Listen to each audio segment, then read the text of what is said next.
Okay, so we're with Dell Ashley for YSL Beauty, and he's doing a makeover here. Dell, we're going to talk a little bit about trends, your favorite products, some tips. I guess let's start with spring trends, because that's what this event is all about. All about the bright lip, really clean skin, and a really strong breath for spring. Tell us how to get the look. First you want to go ahead and neutralize the skin and make sure that you just have a really nice even palette.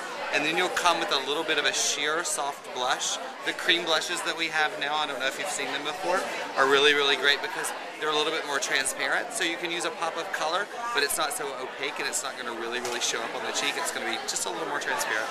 And then for the lip, I like to have, when I'm doing a bold, bright lip, I like precision. So I like to do a lip liner first, brush it out with the brush so it stains the lip, and then using a bright color with a more matte gloss over the top of it, because I really like for a bright lip not to be so shiny or glittery, as opposed to just shiny, more like a patent leather finish.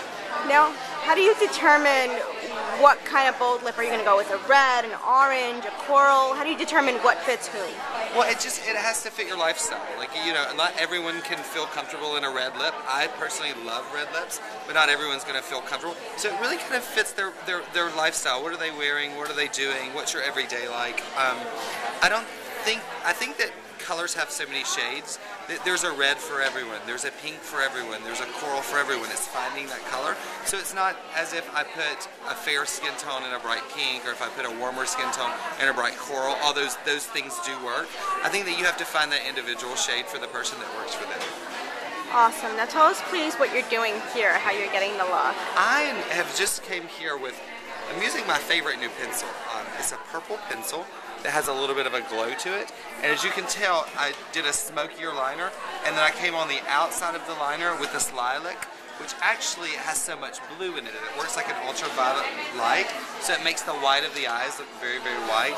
And then I'm actually using a blue mascara as well, and winging the lashes out to the side here. So we're extending the eye and elongating the eye, and making the lashes look fuller and longer at the same time.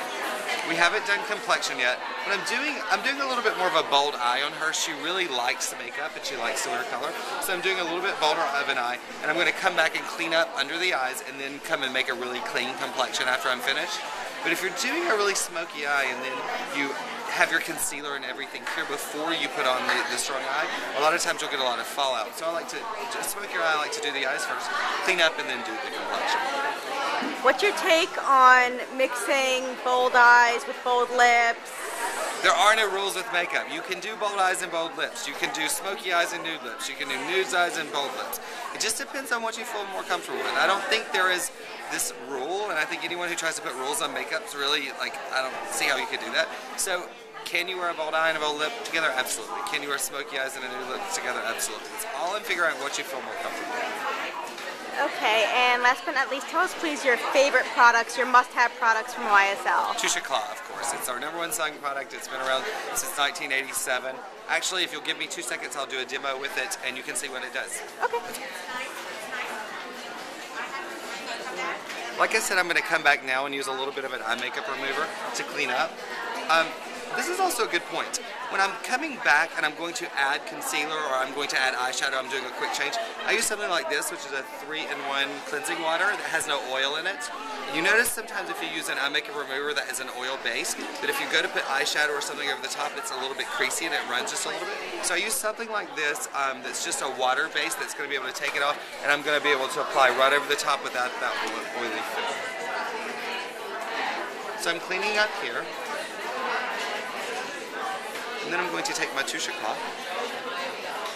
And how do you determine which shade goes for who? #1 is the basic shade. If I could only have one shade, 80% of women wear #1, but it really kind of goes with skin tone. You would think that our #1 would be our lightest shade, and then 8 would be the darkest, and it would go in sequential order. But we really didn't do it that way because we want to be matched with skin tone. We don't want to put a #2 on her and then think, oh, it's a little light, and just go with 3. We want to match the skin tone. So actually 5 is one of the lighter colors, 6 is one of the deeper colors, so they're not in sequential order. With her, I just want something pretty natural under the eye, so I'm going to use the #1, which is actually called Luminous. I'm going to click, which will look right up.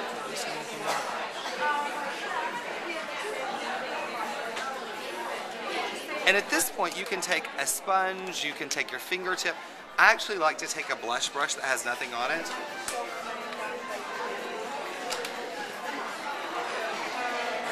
Is that a synthetic or a natural This fiber? is actually a synthetic brush. This is the Yves Saint Laurent blush brush. So that way it washes out. Some of the natural fiber brushes, you don't really want to put a cream into, but the synthetic brushes are good.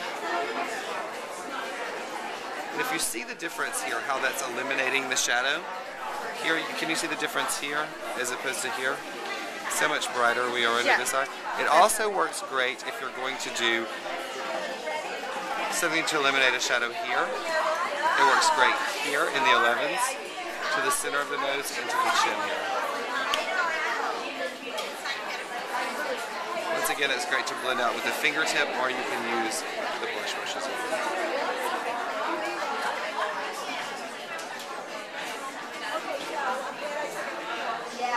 It's also great if you want to use a little something just under the brow.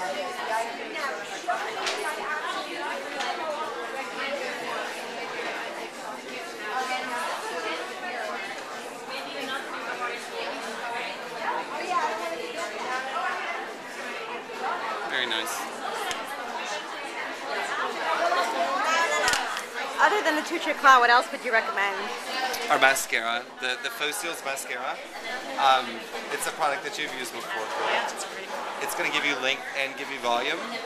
It doesn't clump, it lasts all day. I know a lot of the mascaras that claim that they give you length and volume, they end up peeling or clumping and coming off the face. This is a mascara which I actually used in the blue shade, which is one of my favorite shades from Yves Saint Laurent, the bright blue. Just to give you lots of volume and lots of length to your lash. And like I said, it's something that wears all day and it doesn't show you. What I like to do as well, I like to take it, as I was talking about winging the lashes out to the outer corner to elongate the eye. I'll get you right in my hands here. So they not only look fuller and longer, but it gives you a better shape to your eye. You see as I added that, what an improvement that is. And I just start to the center of the eye, working the way to the outer corner. She has a nice curly lash already, so I didn't even have to curl her lashes. But it's always great to curl your lashes to make them, you know, even make them, bring them above the lash line and open the eyes up just a little bit more. Well, since we're talking about eyes a little bit here, actually, what are your tips for the perfect smoky eye? Because everybody hears smoky eyes, everybody wants to do smoky eyes, but they don't know how. For me, smoky eyes are all about the liner. It's all about, I put the liner on first and then smudge out the liner and then do the shadows over the top of them. I'll even, when I'm doing a smoky eye, bring the liner up into the contour. The first thing I do, no shadow base, no anything, so it moves a little bit more. When doing a smoky eye, I feel like if you put a shadow base, the shadow base grabs and holds on to things and you don't get quite the slip as you do. But you can use a pencil and actually come into the contours of the eye, blend out, use a lighter color here, and then I like to use under the lash line. I like to use a darker color in the tight line up under the lash line and also on the inside of the eye to kind of close the eye in and give it more of that smoky effect. And out of curiosity, what kind of lip are you going to do on her? Are you going to go bold or are you going to go neutral? I think we're going to go a little bit neutral with her today. We've done a little bit more of a smoky eye. I'm really going to contour her cheeks with a little bit of a bronzer and go a little bit more neutral with the lip. We've done several different looks on her before. Before we went a little bit softer with the eyes and a little bit bolder with the lip, and I think we're going to reverse it today and go a little bit bolder with the eye and a little bit softer. Awesome. Well, thank you so much now. Absolutely, thank you.